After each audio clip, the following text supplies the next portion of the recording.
Hello, hello, hello. Happy day, happy life, happy journey. How is everyone? Hi, happy Thursday.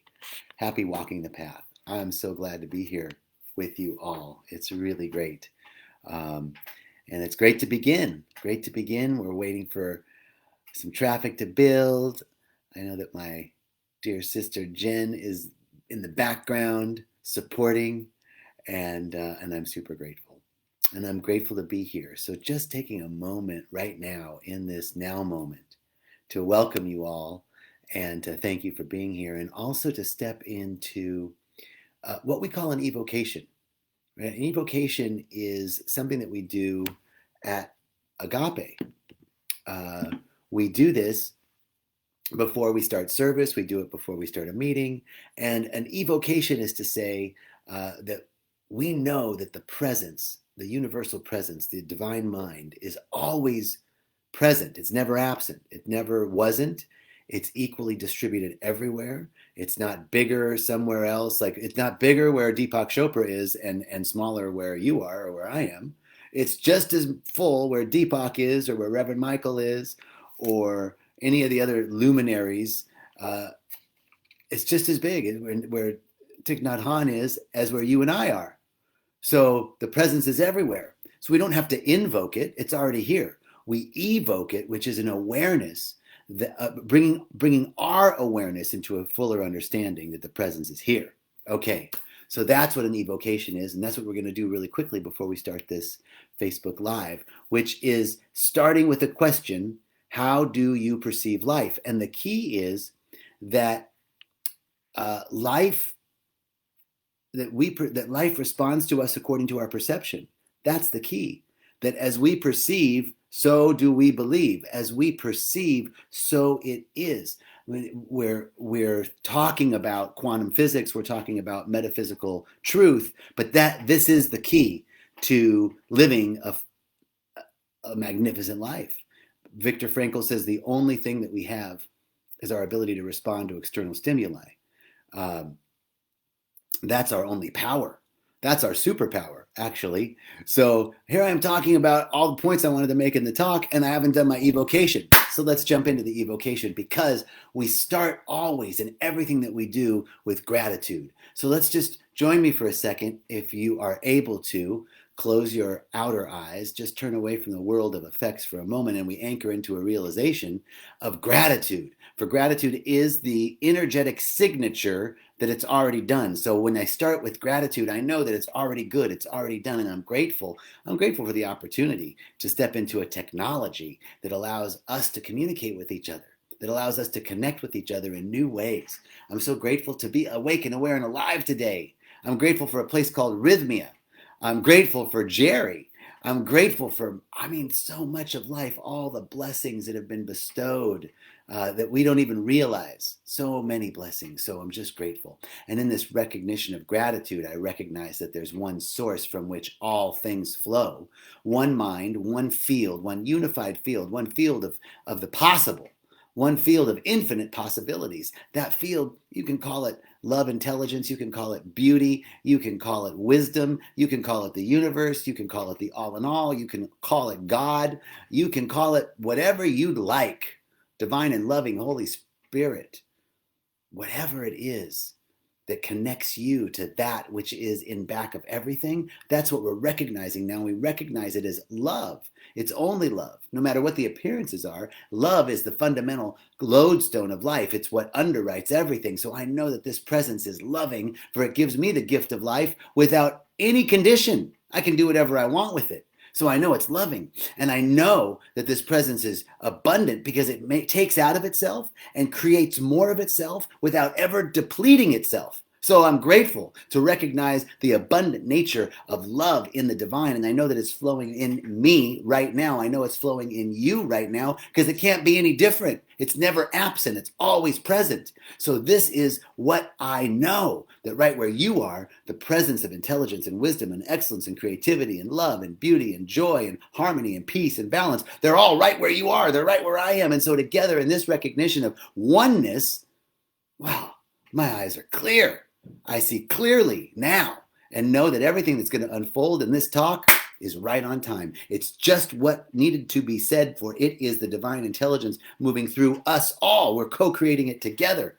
And I know that there's something in me that goes through this technology and reaches people and touches them and embraces them. And in turn, that energy is returned to me and embraces me. And together we're co-creating a phenomenal talk. That's what I'm talking about. And so it is.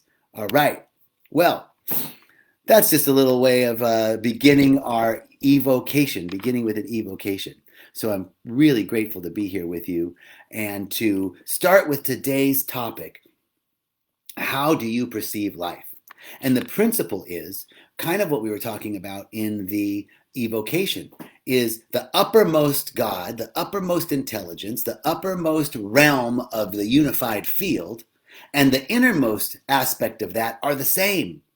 The uppermost God and the innermost God are the same. The unified field and that realm of infinite possibility exists within me, one and the same, as above, so below. Hermetic principles. So it's the same thing we say when we say namaste. Namaste on the couch right now, let me tell you. No. Now I'm going to go back and read one of those good books. No, right now I'm going to stay with you. Namaste is the recognition of the divine in me recognizes the divine in you. So that's an affirmation that we say in yoga. This is a way of greeting people, right? It's a recognition of this truth that the uppermost God and the innermost God are the same. And if that is true, then all people, it's what we were talking about in the evocation, then all people are divine. All people are divine. No matter what I think of them, they're divine. And trust me, I got some opinions, right? Y'all have opinions? I got opinions too. But those opinions don't matter. Ram Dass says if you want to know the truth, give up your opinions. Thank you, Ram Dass. So my opinions don't matter. The truth is that no matter what I perceive, they're divine. Now, if the divine is within all of us, then my ability to see it is a direct effect of how much I permit myself to see. What am I willing to see? So here is the key to relationship. Are you ready? Can I get a drum roll? As I perceive others, that's how they perceive me. So how are you perceiving life? How am I perceiving life? As I perceive others, so they are perceiving me. Everything responds to me and to you at the level of my recognition of it. That's huge. Catch that. Everything responds to us at the level of my recognition of it. So this is a huge spiritual principle. If everything in life is responding to me as how I recognize it, that further reinforces Viktor Frankl's statement. And my dear friend Jen Sedini from Evolve and Ascend in Amante, she had a post this morning on Instagram about Schrodinger's cat, right? And so for those of you who don't remember Schrodinger, don't worry, PETA, we're not actually putting the cat in the box. But if there was a cat, imagine a cat in a box. Is it living or is it dead? There's these two possibilities. And until we open the box, both those possibilities exist. But the minute we open the box and see, we limit possibility. So possibilities are unfolding in infinite potential. How am I perceiving them is how they are responding to me. Life responds to me at the level of how I recognize it. You have had this experience yourself. I know I have. Have you ever spoken to someone who thinks you are amazing? Like, you can't do wrong. They just think you hung the moon. So when you see that person, they're like, oh, hi, how are you? Oh my God, I'm so good to see you. I can't believe it. And whatever you say, they're like, oh yeah, oh, that's brilliant. I love it. Oh, you and notice how you expand into the way they hold you, the way they perceive you. You begin to expand into that and you get bigger, and all of a sudden you start flowing and things start being spoken. This is the level of perception that I know that when I'm speaking to someone who sees me as magnificent, man, I expand into that. And conversely, I've had the experience, and I'm pretty sure you have too, of talking to someone who just thinks you are stupid. doesn't see you, doesn't see how big you are. They see you like this. They just don't even like you, right? And they have all these opinions about you. And even though you don't know every one of them, I know that when I speak to people like that, it's like I can't get out of my own way. Sometimes I say the exact thing, like, don't say that, don't say that. I say that. It's because the way they're perceiving me, right? It's really challenging for us to speak into a listening that holds us this big. And then we kind of have to shrink into that. So imagine that conversely. If you are doing that to people, if I'm doing that to people, if somebody comes up to me and I'm like, oh God, here's that other person, I can't believe, go ahead, let me hear what you have to say. How much space does that give them?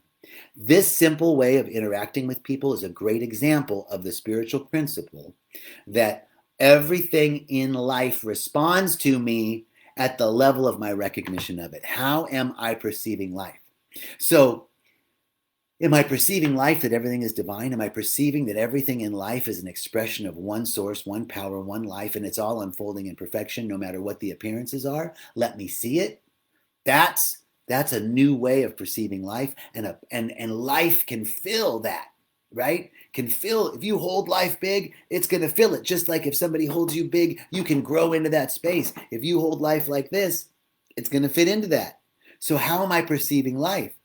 Well, now let's get practical about this, right? Like, oh, that's great to say. Yeah, I see God in everybody, until that cousin or your father or your mother or your brother or your sister speaks to you, and all of a sudden, bam, or your husband, right? This is where the rubber meets the road. So this talk, walking the path, is always about principle and practice. So the principle is that the uppermost God and the innermost God are the same, as above, so below. The further expression of that principle is everything in life responds to me at the level of my recognition of it. Now, the practical application. Let's take it into politics. Now, here's something people say: you shouldn't discuss politics or religion because you get into trouble. It is pretty dangerous. Not dangerous, but it can be challenging because it triggers some buttons. But here's the truth.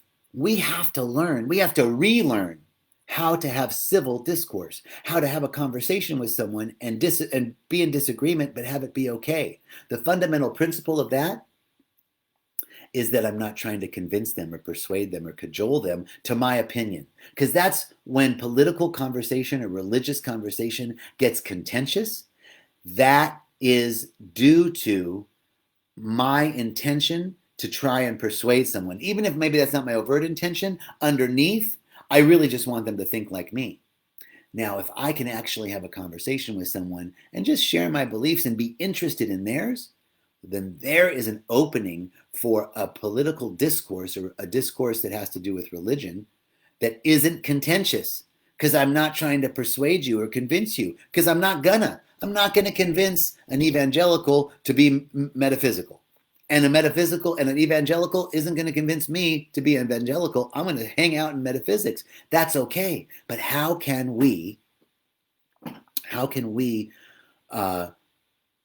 move into a place of political discourse or religious discourse that doesn't try to persuade or cajole or convince someone? That's the first step of applying this principle of seeing the divine in everyone. Because if I take it personally, I'm not seeing the divine in you. But if I can remove myself from this, taking it personally, then there's an opening for me to see that you're more than your opinions, you're more than your beliefs, and so am I.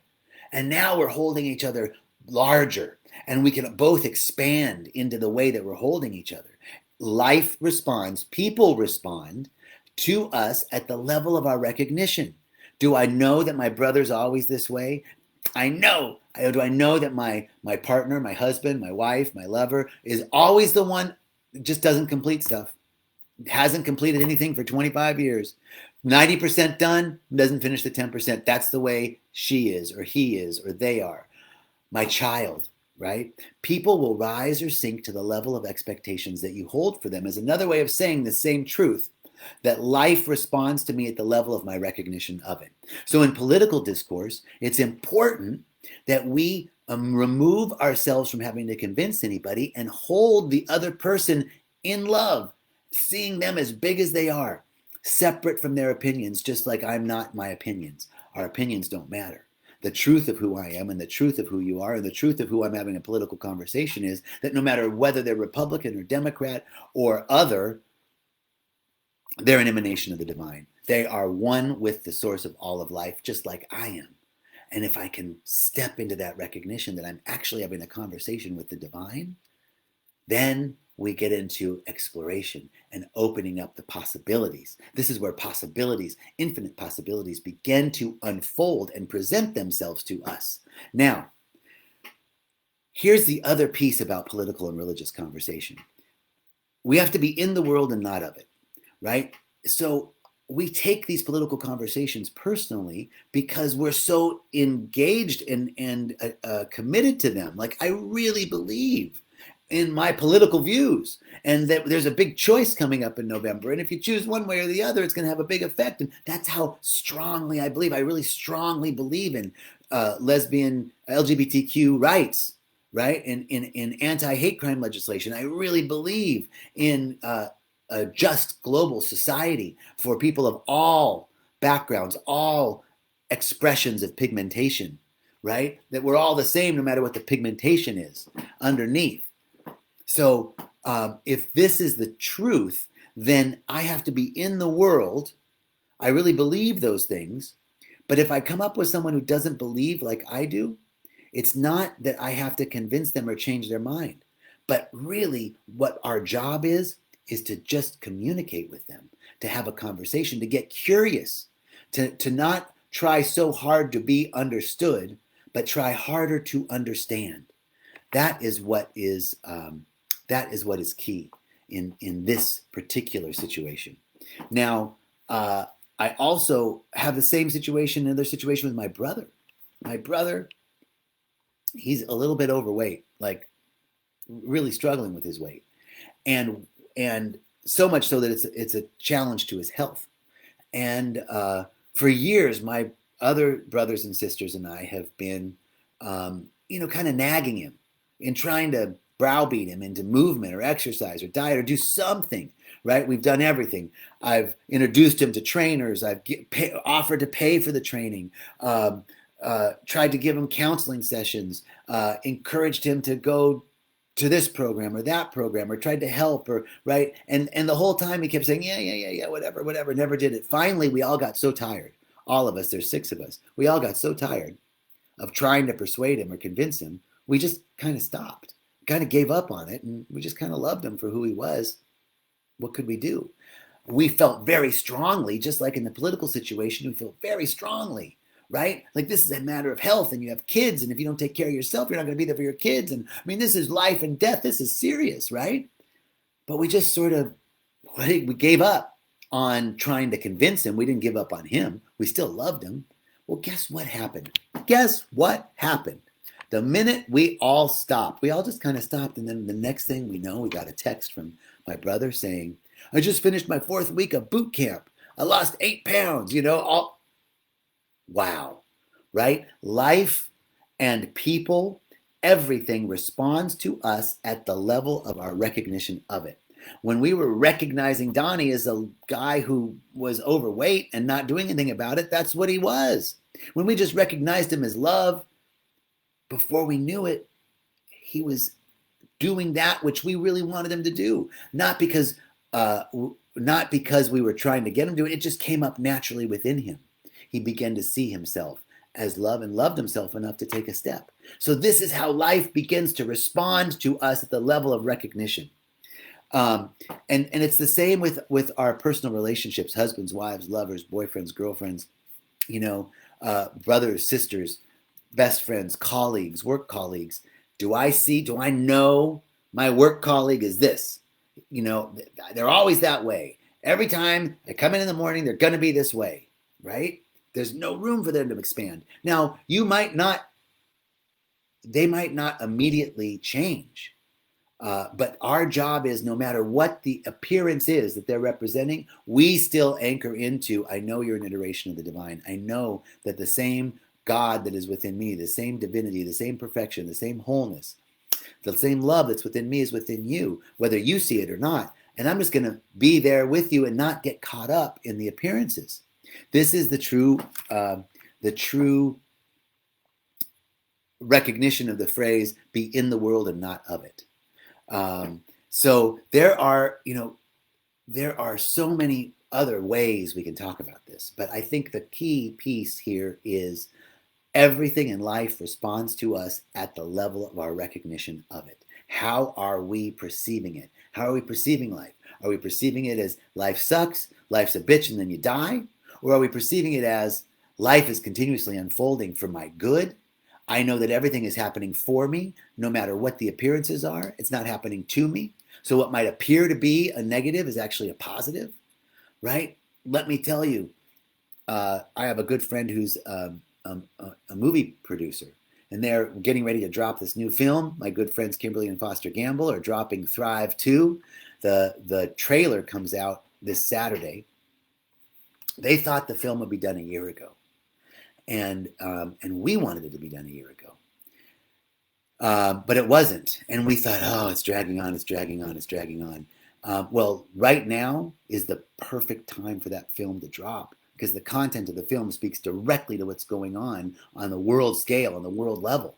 So in this way, it looked like a delay was a bad thing, but it's divine timing that it's actually coming out now at this time is the best time. And if it would have come out earlier, it wouldn't have had as much effect, because the world would have shut down before it really got to speak its truth. Now is the perfect time. It didn't appear to be, but all things, no matter what their appearances, are working together for our good. If we hold to that, if we perceive that, life responds to us at the level of our recognition of it.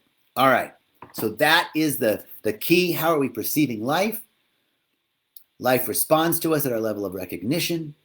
And our job is to see through the appearances to the unified truth behind them and watch that truth reveal itself as we perceive. That's it. Peace and blessings. I'm so grateful to have this opportunity. Thanks for stopping by.